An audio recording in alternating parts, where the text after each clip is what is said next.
Part 2। अब हमारा topic है माइनॉरिटीज एंड मार्जिनलाइजेशंस, मतलब माइनॉरिटी जो कम्युनिटीज होती है उनके साथ किस तरीके से मार्जिनलाइजेशंस होता है वो हम इस टॉपिक में स्टडी करेंगे। In Unit 1 you read that the constitutions provide safeguard to religious and linguistic minorities as a part of fundamental rights। मतलब कि यूनिट 1 में हमने पढ़ा था कि हमारे जो कॉन्स्टिट्यूशन है उसमें डिफरेंट रिलीजियस फॉलो करने का हमको राइट्स, फंडामेंटल राइट है। तो why do you think that why do you think these minority groups have been provided these safeguards? So the term minority is most commonly used to refer to communities that are numerically small in relation to the rest of population। मतलब किस तरीके से उनको minority लिया गया है, मतलब कि पॉपुलेशन के फॉर्म में अगर कम है तो उसको लेस माइनॉरिटी बोला जाता है। However it is a concept that goes well beyond the numbers. It encompasses issues of power, access to resources, has a social and cultural dimensions। As you read in Unit 1 that Indian, आपने Unit 1 में ये भी study किया है कि Indian Constitution recognize that the culture of the majority influences the way in the which society and the government might express themselves। In such cases, इसी case में size can be disadvantage and lead the marginalization of the relative smaller communities। और यही सारे differences की वजह से जो small community हो उसके साथ मार्जिनलाइज होता है। Thus, the safeguards are needed to protect the minority communities against the possibility being culturally dominated by the majority, and they also protect them against the discriminations and disadvantage they may face। और इसी वजह से ये जो safeguards होते हैं वो protect करते हैं जो माइनॉरिटी रिलीजियंस होते हैं उनको, और उनके साथ जो डिस्क्रिमिनेशंस और डिसएडवांटेज है उनको भी फेस करते हैं।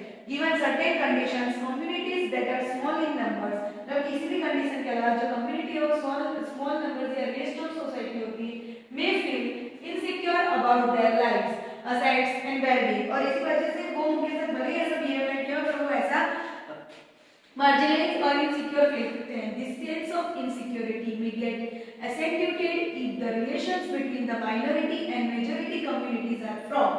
The constitutions provide these safeguards because it is committed to protecting India's cultural diversity and promoting equality as well as justice। और इसी वजह से सेफगार्ड को फॉलो किया जाने का बोला है हमारे कॉन्स्टिट्यूशंस में, क्योंकि जो डिफरेंट रिलीजियस होते हैं उनको प्रोटेक्ट करने के लिए, और कॉन्स्टिट्यूशंस को भी पता है कि जो इंडिया है वो एक कल्चरल डाइवर्सिटी है। इसी वजह से अलग अलग जो कम्युनिटीज है उनको भी अपनी बात रखने का और उनको भी दूसरी कम्युनिटी के हिसाब से प्रॉपर जस्टिस मिले वो ध्यान रखने की जिम्मेदारी कॉन्स्टिट्यूशन की है। As you already read in chapter 5, मतलब ये जुडिशरी वाला जो चैप्टर था उसमें हमने ये भी स्टडी किया था कि judiciary play a crucial role in upholding the law and enforcing the fundamental rights. मतलब जुडिशरी का बहुत ही कॉम्प्लिकेटेड डिफिकल्ट रोल होता है फंडामेंटल राइट को फॉलो करने के लिए। अगर किसी भी पीपल को ऐसा लगे कि उनका फंडामेंटल राइट्स मतलब उनके लॉ है वो वायोलेटेड हो रहे हैं उनके राइट, तो वो जुडिशरी को जाके या कोर्ट को अप्रोच कर सकते हैं। Even citizen of India can approach the court if they believe that fundamental right have been violated. मतलब ये भी हमने स्टडी किया था कि किसी भी सिटीजन को, इंडिया के सिटीजन को ऐसा लगे कि उनके फंडामेंटल राइट्स वायोलेट हो रहे हैं तो वो कोर्ट को अप्रोच कर सकते हैं। Now let us understand the marginalisations in the context of Muslim community. अब जो मुस्लिम कम्युनिटी है उनके साथ किस तरीके से मार्जिनलाइजेशन होता है वो हम स्टडी करेंगे। According to 2011 census Muslims are 14.2% of India population and has considered to be a marginalised community. 2011 का जो रेशियो है उसमें अगर हम देखेंगे तो जो मुस्लिम कम्युनिटी है वो कितने परसेंटेज में है, 14.2, और इसकी वजह से ही उनको मार्जिनलाइज्ड कम्युनिटी कहा गया है। In India today because in the comparison to the other communities, India में दूसरी कम्युनिटी के कंपैरिजन में they have over the year been deprived to benefit of social economical development and the data in the 3 table below. मतलब ये जो data है उसमें आप इजीली समझ जाओगे कि किस तरीके से ये कम्युनिटी ने धीरे-धीरे डेवलप किया है। Access to basic immunity 2008 to 2009 में हम रिलीजियस कम्युनिटी देखेंगे तो हिंदू, मुस्लिम, क्रिश्चियन और सिख की बात की है तो पक्के और सीखने लोगों के पास है टैप वाटर कहाँ, मतलब किसको पानी प्रोवाइड किया गया है, किसके पास इलेक्ट्रिसिटी है।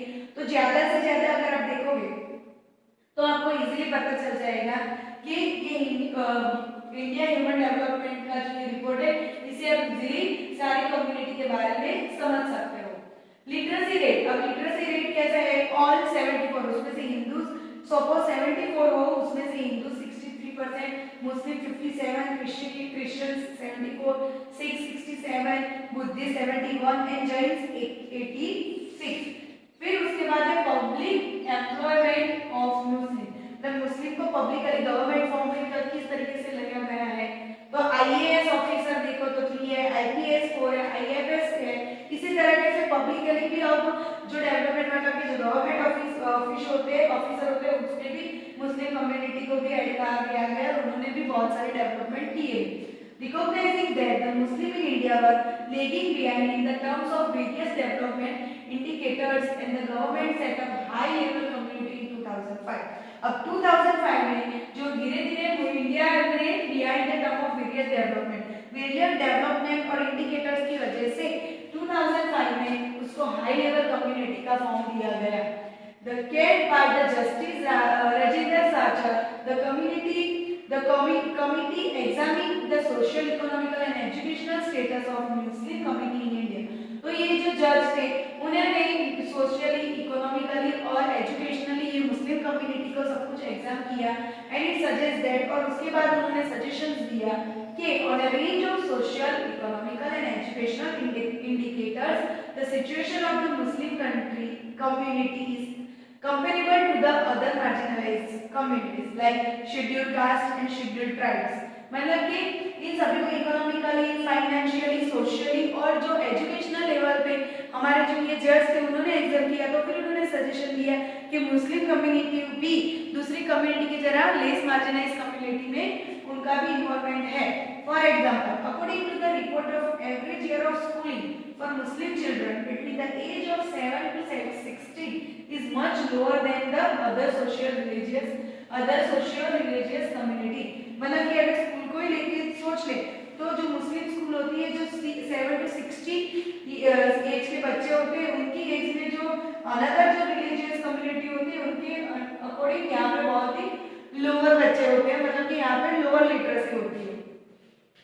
Economic and social marginalizations experienced by Muslim has other dimension as well as, मतलब इकोनॉमिकली और सोशली भी उनको दूसरे मार्जिनाइजेशन की तरह इकोनॉमिकली और फाइनेंशियली भी उनको बहुत ही एक्सपीरियंस फेस करना पड़ता है। Like other minorities, Muslim customs and practices are sometime quite distinct from what is seen in main stream.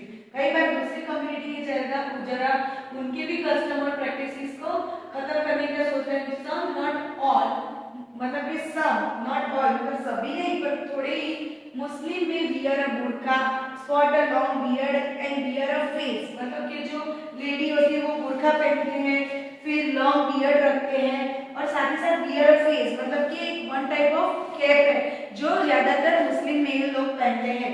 And this become way to identify all Muslim, और इसी वजह इस तरह की ये आइडेंटिफिकेशन के कारण उनको आइडेंटिफाई कर सकते हैं कि ये मुस्लिम है। Because of this they tend to identify the differently and some people think that they are not like the rest of us, और इसी आइडेंटिफाई की वजह से ही लोग उनको समझते हैं कि ये हमारे में से एक नहीं है और उनको हम अपने से अलग रखते हैं। Often this become an excuse to treat them unfairly and discriminate against them, और इसी वजह से उनको ऐसी फीलिंग आ रही है कि उनको डिस्क्रिमिनेट किया जाता है और उनको अच्छी तरीके से ट्रीट नहीं किया जाता है। Do you remember reading in your class 7 book about the Ansaris were finding in difficulty to rent house? शायद आपने 7th की बुक में पढ़ा होगा कि एक अंसारी करके एक मुस्लिम मैन होता है, उसको रेंट पे घर लेने के लिए भी कितनी डिफिकल्टीज फेस करनी पड़ती है। अभी ये तो मुस्लिम कम्युनिटीज है, अभी के टाइम पे हमारे इंडिया भले भी इतना डेवलप हुआ है पर कई बार जो शेड्यूल्ड कास्ट लोग होते हैं, मतलब उनकी कास्ट को भी अगर सपोज देखें कि अगर वो घर पे रेंट घर पे लेने जा रहे हैं या कोई अच्छी कम्युनिटी वाले लोग हैं वहाँ पे अपना खुद का भी घर ले रहे हैं, तो जो मेजर कम्युनिटी वाले लोग होते हैं वो अपोज करते हैं कि नहीं ये तो लेस कम्युनिटी से है, ये नीची कौम का है, तो इसी वजह से उसके साथ भी मार्जिनलाइज होता है। ये तो पूरा रिलीजियस चेंज हो गया, बट अभी भी इंडिया में स्पेशली गुजरात में अभी भी कास्ट सिस्टम का इश्यू बहुत ही बड़ा होता है। This social marginalization of Muslims in some instances has led to them migrating from places where they have lived, और और इसी वजह से ये सारे डिफिकल्टीज फेस करने की वजह से जो मुस्लिम लोग होते हैं वो भी वह माइग्रेट करते हैं, मतलब एक जगह से दूसरी जगह जाते हैं। And sometimes this prejudice lead to हेटेड एंड वायलेंस, उसकी वजह से उनके जो हक होते हैं, उनका जो उनको जो न्याय मिलता है वो भी उनके साथ भी बहुत गलत होता है। अब in the above section of this chapter we show how in the case of Muslim community and there is a link between economical and social marginalization। तो आगे का जो पार्ट था उसमें हमने ये स्टडी किया कि किस तरीके से मुस्लिम कम्युनिटी के साथ मार्जिनाइजेशन किया जाता है और वो जो मार्जिनाइजेशन होता है वो सोशल और इकोनॉमिकल मार्जिनाइजेशन से कनेक्टेड होता है। Earlier in this chapter you read about the situation आदिवासी, मतलब चैप्टर के स्टार्टिंग में ही आदिवासी की कैसे सिचुएशन होती थी, उनको कैसे मार्जिनलाइज किया जाता था, वो सब हमने स्टडी किया। और 7th की बुक में भी हमने पढ़ा था कि equal status of women in India, मतलब कि वुमेन का जो स्टेटस है, साथ ही साथ हमने 8th की हिस्ट्री का भी अभी हमारा जो चैप्टर था 8 उसमें भी हमने स्टडी किया कि वुमेन को भी इक्वल स्टेटस नहीं दिया गया था, उसका भी स्टेटस अनइक्वल था। तो the experiences of all this group point to the fact that marginalization is a complex phenomenon requiring a variety of strategies, measures and safeguards to redress these situations। और इन सभी को देख के ही हमारे दिमाग में ये क्वेश्चन आता है कि जो मार्जिनाइजेशन है ये बहुत ही बड़ा इश्यूज है अभी के तौर पे, तो उसको चेंज करने के लिए, उसमें वेराइटी लाने के लिए, ऐसी सिचुएशन जो अभी प्रेजेंट में भी चल रही है उसको चेंज करने के लिए गवर्नमेंट को, कॉन्स्टिट्यूशन को कुछ ना कुछ तो करना ही पड़ेगा जिसके कारण ये सिचुएशन चेंज हो सके। All of us have a stake in protecting the rights defined the constitutions and the law and the policy frame to realise these rights. और हम सभी भी जो है जो हमारे जो फंडामेंटल राइट्स है और क्या पॉलिसीज है वो लोगों से भी हमको अवेयर रहना चाहिए, हमको भी ये सब जानना चाहिए। We will never be able to protect the diversity that make our country unique nor realise the state commitment promote equality for all. और इसी के कारण क्या होता है कि हमारी जो कंट्री है जिसका टैग है कि वो बहुत ही डाइवर्सिटी वाली कंट्री है और सबको इक्वल राइट्स मिलता है, तो ये सब सिचुएशन होने के बाद शायद उस टैग के बारे में भी हमको एक बार फिर से सोचना पड़े कि जिस तरीके से इंडिया कंट्री के बारे में सोचते हैं सही में उस तरीके का है या नहीं। अब यहाँ पे एक शॉर्ट में कंक्लूजन, मतलब कि इस चैप्टर से क्या कंक्लूजन निकलता है, इससे हमको क्या सीखने को मिलता है और क्या समझने को मिलता है। In this chapter we have tried to understand what it mean to be a marginalised community. इस चैप्टर से हमने क्या समझना ट्राई किया और क्या समझे कि what is the meaning of marginalised community. We have tried to look this through the experiences of different marginalised communities, और इनको समझने के लिए हमने डिफरेंट मार्जिनलाइज्ड कम्युनिटीज है उनका एक्सपीरियंस भी देखा, वो भी स्टडी किया। There are the different reasons for each of this community being marginalised, मतलब कि अलग-अलग जो कम्युनिटी है उनको मार्जिनलाइज होने का डिफरेंट रीजन भी होता है। Each experience marginalisations in different way, मतलब हर एक जो एक्सपीरियंस होता है मार्जिनलाइजेशंस का वो डिफरेंट वे, मतलब अलग-अलग तरीकों से होता है। We also seen that marginalisation is linked to experiencing disadvantage, prejudice and powerlessness। मतलब कि मार्जिनलाइजेशन से हमने ये भी देखा कि इसी वजह से ये जो मार्जिनलाइजेशन हुआ वो डिसएडवांटेज, प्रीजुडिस और जो पावरलेसनेस है उससे भी कनेक्टेड है। In India there are the several more marginalised communities. हमने तो सिख कम्युनिटीज, मुस्लिम कम्युनिटीज और ट्राइबल पीपल की मार्जिनलाइजेशन के बारे में स्टडी किया, और उसके अलावा और भी बहुत कम्युनिटी है जिसके साथ मार्जिनलाइज्ड होता है, like Dalit of whom you will read more in the next chapter। मतलब कि दलित के बारे में, तो इसके बारे में दलित तो ये कौन है, किस तरीके से उनके साथ ये हुआ वो हम नेक्स्ट चैप्टर में स्टडी करेंगे। Marginalisation result in having a low social status and not having equal access to education and other resources.